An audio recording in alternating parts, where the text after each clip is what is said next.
Clique subscribe para receber a notificação dos próximos vídeos.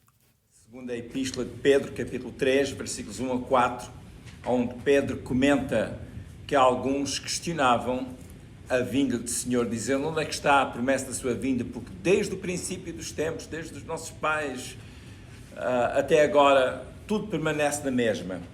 E Pedro apresenta então alguns argumentos, e é interessante que Pedro não apela ao sentimento, como quem diz, não sentes que o Senhor vem? Não, ele faz referência às profecias, ao que estava escrito acerca da vinda do Senhor, e vai um pouco mais atrás, ele faz referência aos profetas, viveram antes do Senhor, o que eles disserem, como isso se cumpriu. Ele faz referência ao mandato do Senhor, do próprio Senhor Jesus, e também ao que, como diz Pedro, os vossos apóstolos vos disseram. Portanto, o mandamento que eles receberam e tiveram ocasião de ter contacto direto com os apóstolos, pelo menos aqueles cristãos a quem Pedro escreve, tiveram pelo menos um encontro com alguns dos apóstolos. Depois Pedro apresenta outros argumentos como o dilúvio, a terra como foi destruída no passado e como isso estava profetizado, e a terra que agora existe vai ser consumida. Ele faz referência a profecias para mostrar que o que está profetizado, ou que já estava profetizado e que se cumpriu, é razão para nós acreditarmos e tomarmos nota de que aquilo que está profetizado, que ainda não se cumpriu, vai se cumprir e a seu tempo será cumprido. Uma das questões que Pedro levanta é que alguns falsos ensinadores estavam a pregoar ou a espalhar as suas heresias, e a palavra heresia vem da palavra que significa ter opção, ter escolha. E então eram doutrinas que alguns estavam a querer espalhar por escolha sua. E ele também fala sobre estes voluntariamente ignoram. Portanto, é não querer saber por decisão própria, não por investigação bíblica, mas simplesmente queriam ignorar e até torciam as Escrituras, como Paulo é referido neste mesmo capítulo, 2 Pedro capítulo 3, alguns torciam algumas das coisas que Paulo escreveu e até outras Escrituras. Então Pedro apresenta razões porque se deve continuar a esperar a vinda do Senhor. E há algo interessante que eu só queria mencionar aqui, não está tão relacionado com o que nós temos estado a estudar, mas em parte até está, que é como analisar as Escrituras. Porque Pedro fala sobre o despertar o ânimo sincero das pessoas, e eu já vou comentar um pouco mais sobre isso, e já comentei há dias sobre este assunto. A palavra ânimo, no versículo 1 de 2 Pedro 3, significa mente. Portanto, eles teriam que pensar nestas coisas de uma forma sincera, de uma forma pura. E então há que fazer uma investigação à palavra de Deus para conhecer o que está escrito.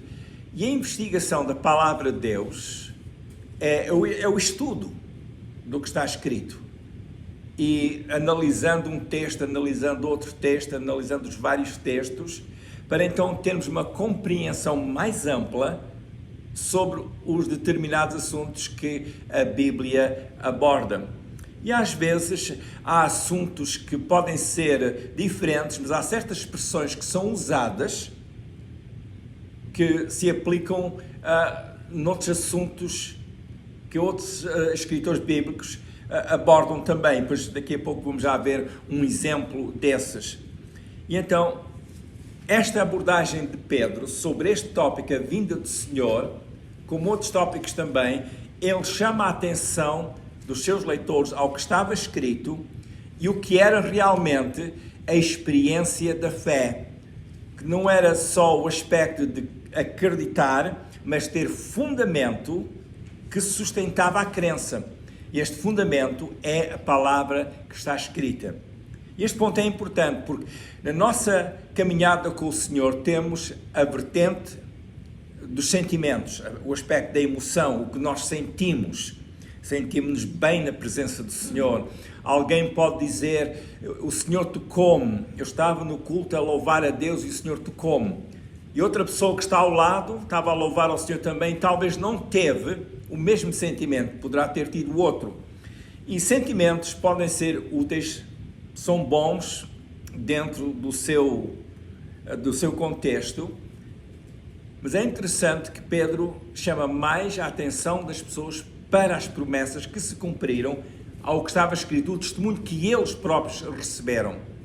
E o que nós iremos ver hoje é sobre, o problema que a dúvida pode causar à fé dos crentes.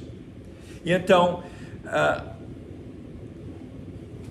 a fé, quando é atacada e enfraquecida, alimenta a indecisão da pessoa. Este é o tópico para hoje. Quando a dúvida alimenta a indecisão. Quando há dúvida, as pessoas estão indecisas. Geralmente as pessoas não querem tomar decisões quando estão com dúvida. E basta haver uma dúvida em termos da fé, que as pessoas tornam-se indecisas na sua caminhada de fé e na sua comunhão com Deus, e nas suas atividades na igreja, ou seja, do corpo de Cristo. E então este aspecto é importante nós tomarmos em consideração, porque realmente o que Pedro está a fazer é querer desmanchar a dúvida que alguns estavam a ter quanto à vinda do Senhor. A promessa da vinda do Senhor. Quando se fala de uma promessa, fala-se de algo que foi dito e, neste caso, no qual os discípulos esperavam. Se alguém me faz uma promessa a mim, eu fico à espera de alguma coisa. Vão perguntar aos vossos filhos, aos vossos netos, o que é uma promessa. Eles vão explicar, talvez, os mais pequenos vão explicar de formas muito simples, mas eles sabem o que é uma promessa. Porque eles estavam à espera do cumprimento dessa promessa, que se o avô ou os pais prometem um brinquedo para o Natal ou pelos seus anos, ou alguma guloseima ou algum passeio, eles não se esquecem, depois dizem, mas tu prometeste. A promessa é aquilo que nos faz esperar por algo. E alguns crentes disseram, nós já estamos à espera há tanto tempo e ainda não veio o Senhor como nos disseram que Ele viria. Os discípulos receberam, ou os primeiros discípulos que andaram com Jesus e os apóstolos receberam o Evangelho para ser transmitido em todo o mundo. E entre todo o Evangelho completo que eles deveriam espalhar ou proclamar e ensinar, estava o assunto da segunda vinda do Senhor. E nós podemos ver em João capítulo 14, um momento em que o Senhor explicou aos seus discípulos que voltaria. João capítulo 14, 13, 14, 15, 16, 17, é um tempo em que Jesus passou com os discípulos, um tempo em que Ele quis dar as últimas instruções aos seus discípulos. Passado pouco tempo, Ele seria preso e depois crucificado. E é nesse contexto, em termos do calendário da vida de Jesus, que o Senhor então está a falar com eles sobre a sua vinda. Então, João capítulo 14, ele diz que ia preparar lugar para eles. João capítulo 14, versículo 1. Vou preparar-vos lugar, e se eu for, voltarei, para quê? Para vos levar comigo, para que onde eu estiver, estejais vós também. Portanto, vimos aqui uma promessa do próprio Senhor. 2 Pedro 3, 1 a 4, Pedro faz referência ao mandamento do Senhor, e aqui está ao que o Senhor deu instrução, que Ele voltaria, vou preparar lugar, e se eu for, voltarei, e levar-vos-ei comigo. O Senhor iria levar, esta foi a promessa que o Senhor deixou, e esta foi a promessa que os apóstolos também espalharam ao anunciar o Evangelho. Agora, muitas pessoas converteram-se a Jesus e ficaram à espera da vinda do Senhor, porque muitos acreditavam que o Senhor não iria demorar muito tempo, e o Senhor prometeu que viria. Então, num ambiente em que já aumentava a perseguição sobre os cristãos, além dos desafios que eles tinham no seu dia-a-dia, fosse no contexto familiar, no contexto do trabalho e outras coisas que influenciam, fatores que influenciam a vida, também eles estavam agora a pensar, mas afinal de contas, quando é que vem o Senhor? Por vezes, no meio de aflições, dificuldades, encontramos a desejar que o Senhor venha breve. E quando o Senhor não vem breve, encontramos a mesma no ambiente do problema ou do desafio ou da tribulação que estávamos a atravessar. E isso pode causar algum desânimo. O Senhor disse, depois aos seus discípulos, reparem algo interessante no versículo 4, João 14, 4. O Senhor depois diz, mesmo vós sabeis para onde vou e conheceis o caminho. Versículo 3, o Senhor disse que Ele iria, depois viria buscá-los, levá-los com Ele. E depois Ele diz, versículo 4, mesmo vós sabeis para onde vou e conheceis o caminho. Este pormenor que o Senhor aqui refere é significativo, porque Ele está a dizer que Ele vai e que volta. Depois Ele diz, mas vocês também sabem para onde eu vou e até sabem o caminho. Foi quando Tomé disse no versículo 5, Senhor, nós não sabemos para onde vais e como podemos saber o caminho?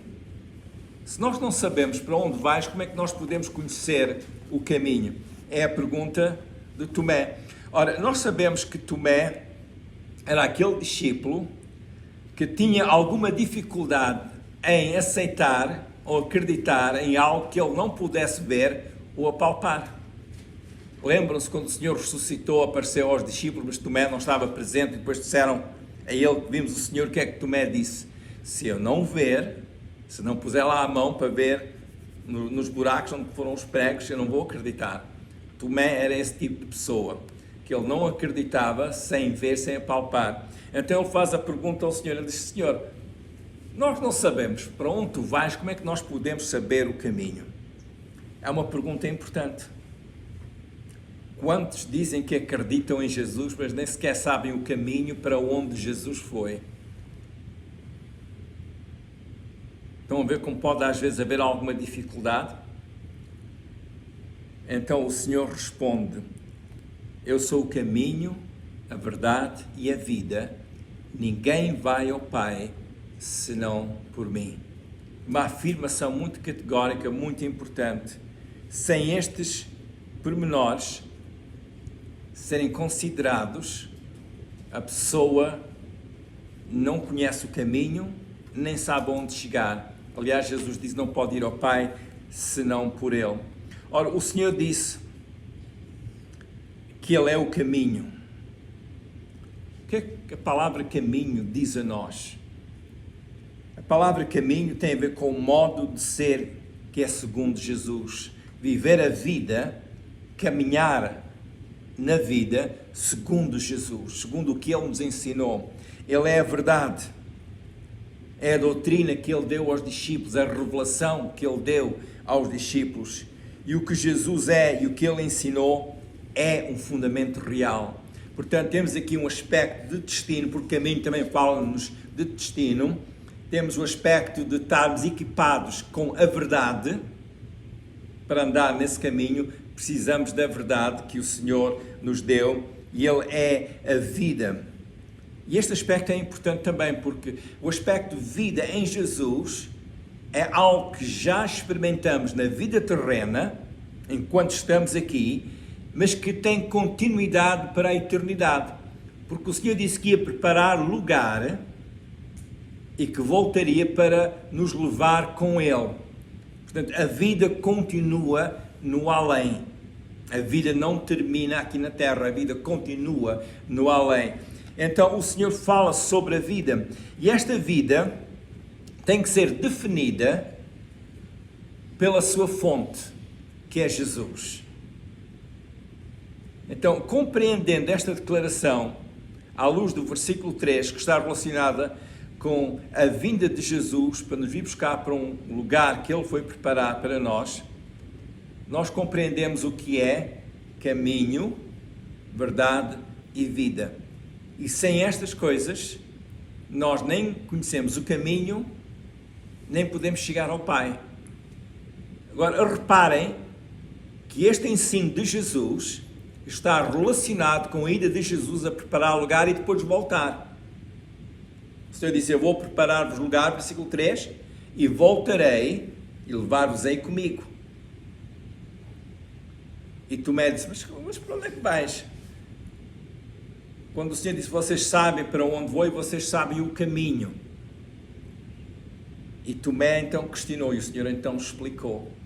Então ficamos a saber pelo ensino de Jesus que há um lugar que está à nossa espera e que Ele voltará. E que também é importante conhecer esta doutrina que o Senhor deu aos seus discípulos e que tem chegado até aos nossos dias pela palavra escrita. A doutrina da vinda do Senhor.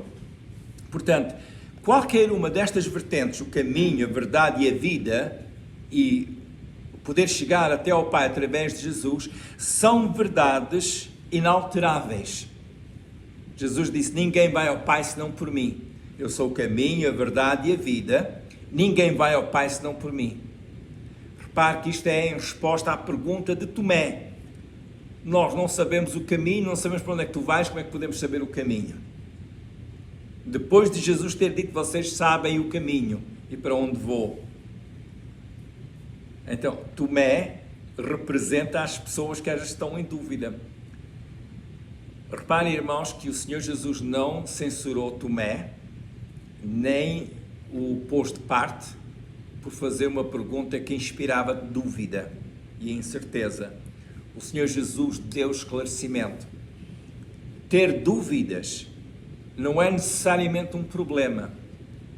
O que se pode tornar um problema é dar vida desnecessária a essas dúvidas. Quando há dúvidas, é importante a pessoa procurar o esclarecimento. Também não precisamos estar a viver com dúvidas. É bom procurar esclarecimento. Ir à palavra de Deus, consultar a palavra de Deus, falar com alguém que já tenha estudado essa passagem ou essas passagens para aprendermos. Então, é importante. Então, descansamos naquilo que Jesus nos ensinou acerca da sua vinda. Ele virá. Tal como os profetas da antiguidade profetizaram sobre a vinda do Messias, e o Messias veio, temos que acreditar nas próprias palavras do Messias, que disse que voltaria para nos vir buscar. E este aspecto é fundamental. Mais adiante nós vamos considerar o porquê de tanto tempo, e Pedro também comenta sobre isso. Isso provavelmente para a semana iremos analisar esse aspecto. Portanto, quando Pedro esclarece sobre a vinda do Senhor ou fala sobre este assunto, nós vimos que Pedro tem como intenção esclarecer as pessoas, tendo em mente que a sua fé não enfraquecesse, porque ele fala sobre eles ficarem firmes na fé. Capítulo 3, versículo 17, ele fala sobre isso, para não descaírem da sua firmeza. E então, Pedro queria que estes cristãos tivessem o cuidado com os fatores que enfraquecem a firmeza. Vamos ler 2 Pedro 3,17. 2 Pedro 3,17. Vós, portanto, amados, sabendo isto de antemão, guardai-vos de que, pelo engano dos homens abomináveis, sejais juntamente arrebatados e descaiais da vossa firmeza. A palavra firmeza ou firme ocorre várias vezes nas epístolas de Pedro, o que indica que este era um dos tópicos que ele queria enfatizar. Quando um princípio, um conceito é repetido algumas vezes, é sinal de que devemos tomar nota daquilo que pode aluir o alicerce. A firmeza de que Pedro fala é o conjunto das virtudes do conhecimento e visão teológica, abraçados pela determinação da caminhada ou vocação, segundo o ensino que eles tinham recebido. Este foi um parágrafo que eu escrevi para pôr por palavras aquilo que Pedro descreve como firmeza, como é que eu faria.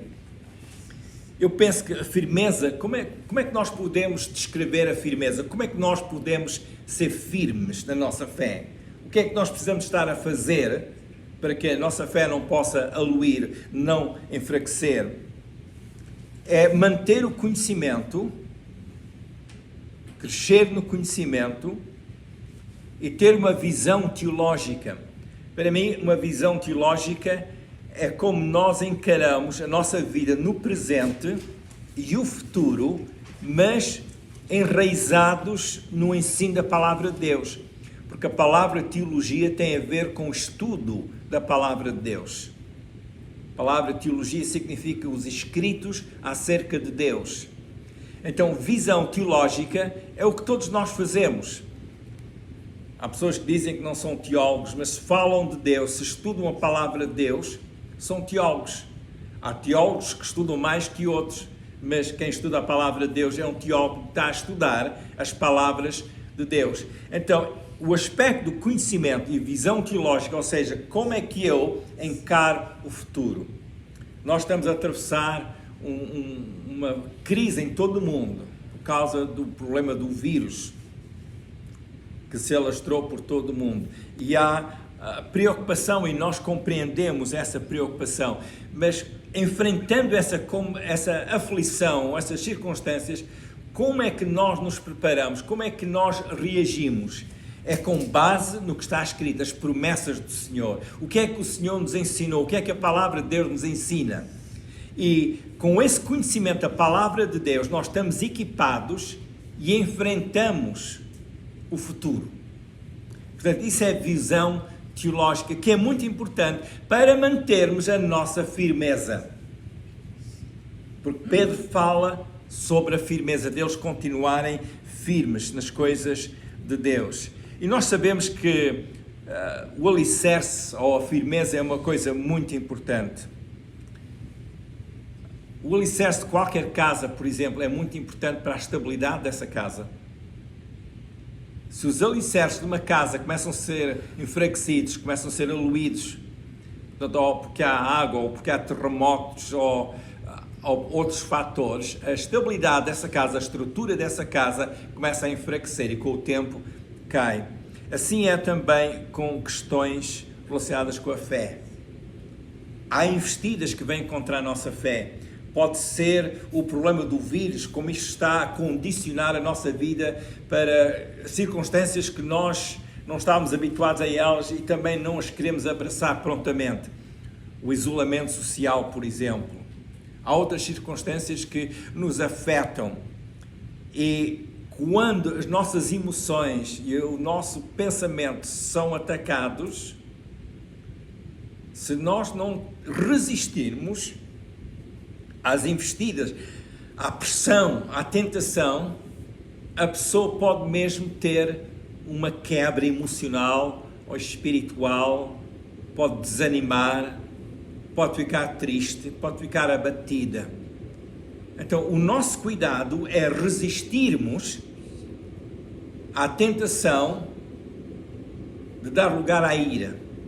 A Bíblia diz, dá lugar à ira, mas não pequeis. A pessoa pode ficar zangada, mas não faça disso uma montanha que depois se torne num problema na sua própria vida. Ter o cuidado com o que sentimos, com o que vimos, com o que se passa na mente, de forma a não enfraquecermos. E estar a duvidar da vinda do Senhor é estar a duvidar do que Jesus ensinou e estar a duvidar do nosso destino. É por isso que Pedro disse para eles não descaírem da sua firmeza, que é um ponto importante, porque aonde há fraqueza e dúvida, há indecisão.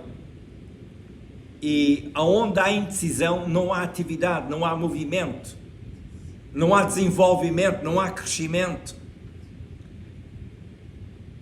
É o que está a acontecer nos nossos dias. Pessoas ficam indecisas, o que é que vão fazer, dadas as circunstâncias que todo o mundo atravessa.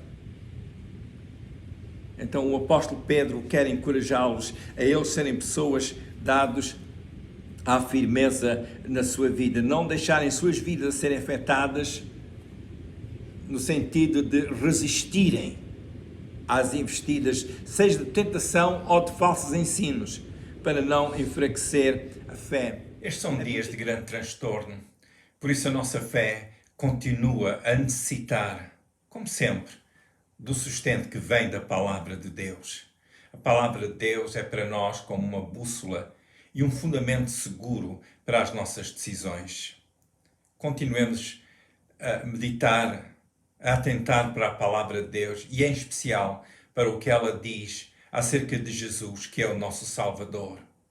Venha a Jesus, se ainda não o fez, e diga a Ele que deseja ter um encontro com Ele e receber a sua salvação. E a Bíblia ensina-nos que quando nós vimos a Deus em nome de Jesus, que Deus ouve a nossa oração. Continua atento, porque nos próximos dias eu vou apresentar a segunda parte deste vídeo, onde continuo a falar sobre pontos tão importantes. Eu creio que na continuação deste vídeo vamos refletir em pontos fundamentais que ajudarão bastante, tendo em vista os dias que estamos a viver. Oro que a bênção de Deus continue na sua vida. Se quiser ver os vídeos anteriores, vá ao YouTube, ao canal com o meu nome, Manny Bessa.